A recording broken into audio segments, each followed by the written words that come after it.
প্রবাসীদের মরদেহের সঙ্গে যে নথিপত্র আসে সে অনুযায়ী অধিকাংশ মৃত্যুর কারণ।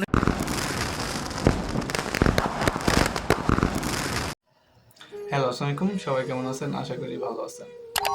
এই ভিডিওটা শুধু তাদের জন্য যাদের ছেলেরা বাইরে থাকে বা যে বোন তার হাজব্যান্ডকে বাইরে পাঠাইছে তাদের জন্য। ভিডিওটা দেখেন, তারপরে কিছু কথা বলতেছি আমি।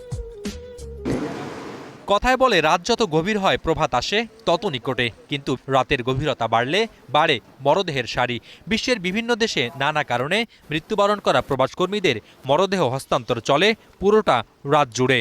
তেমনই এক গল্প সৌদি প্রবাসী মোজাম্মেল হোসেনের। মাত্র ২১ বছর বয়সে যিনি জীবনের মুক্তি খুঁজেছেন আত্মহত্যার মাধ্যমে। তবে মৃত্যুর কারণ হিসেবে আত্মহত্যাকে কোনোভাবেই মানতে পারছেন না মোজাম্মেলের পরিবার। কোনোদিনও বুঝতে পারে না, এমন কোনোদিন বলেও নাই যে সুইসাইড করার মতো কোনো বিষয় তার মধ্যে আছে।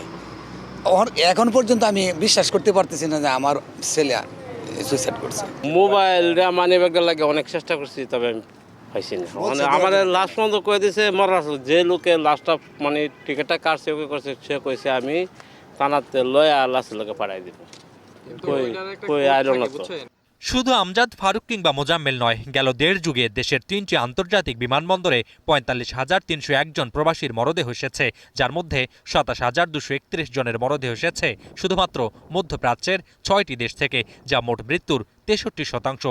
এর মধ্যে শুধু সৌদি আরব থেকে এসেছে ১২,৯৩০ জন প্রবাসীর মরদেহ। এছাড়া সংযুক্ত আরব আমিরাত থেকে ৫,১২৩, ওমান থেকে ৩,৭৭৬, কুয়েত থেকে ২,৭২৪, বাহরাইন থেকে ১,০১১ এবং কাতার থেকে এসেছে ১,৬৬২ জন প্রবাসী কর্মীর মরদেহ। তবে প্রবাসী কল্যাণ ও বৈদেশিক কর্মসংস্থান মন্ত্রণালয়ের সূত্র বলছে ২০১১ থেকে ২০২২ সাল পর্যন্ত এক যুগে ৩৬,০০৩ জনের মরদেহ দেশে এসেছে। এছাড়া এর আগের এক দশকে ৯,৩০১ জন প্রবাসীর মরদেহ মিলে ১৯৯৩ সাল থেকে এ পর্যন্ত ৩ দশকে ৪৭,৮০২ জন প্রবাসী কর্মীর মরদেহ আসার তথ্য আছে প্রবাসী কল্যাণ মন্ত্রণালয়ের কাছে।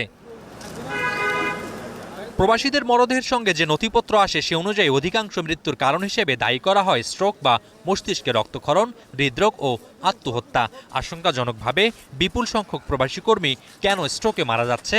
এদিকে অভিবাসন বিশেষজ্ঞরা বলছেন, একদিকে মধ্যপ্রাচ্যে প্রচণ্ড গরম, তেলযুক্ত খাবার, ভয়াবহ পরিশ্রম, দুশ্চিন্তা, মালিকের অত্যাচার, স্বজনদের বিভিন্ন চাহিদা, বিনোদনহীন একঘেয়ে জীবনযাপন প্রবাসী কর্মীদের মারাত্মক মানসিক চাপে ফেলছে। এছাড়া উচ্চ অভিবাসন খরচের ব্যয়ের চাপ কর্মীদের ঠেলে দিচ্ছে মৃত্যুর ঝুঁকির দিকে। বেশিরভাগ প্রবাসীর মৃত্যু হচ্ছে না হলে আত্মহত্যা করে, আর না হলে স্ট্রোক করে। স্ট্রোক করার একমাত্র কারণ, আত্মহত্যা করার একমাত্র কারণ ফ্যামিলির অতিরিক্ত চাপ। প্রবাসে যে আসে সে তো এমনি অনেক কষ্ট করে, তারপর আপ্রাণ চেষ্টা করে আপনাদের টাকা পাঠানোর জন্য। তারপর হচ্ছে যে আপনারা যে ব্যবহার করেন মনে হয় ছেলে টাকার মেশিন।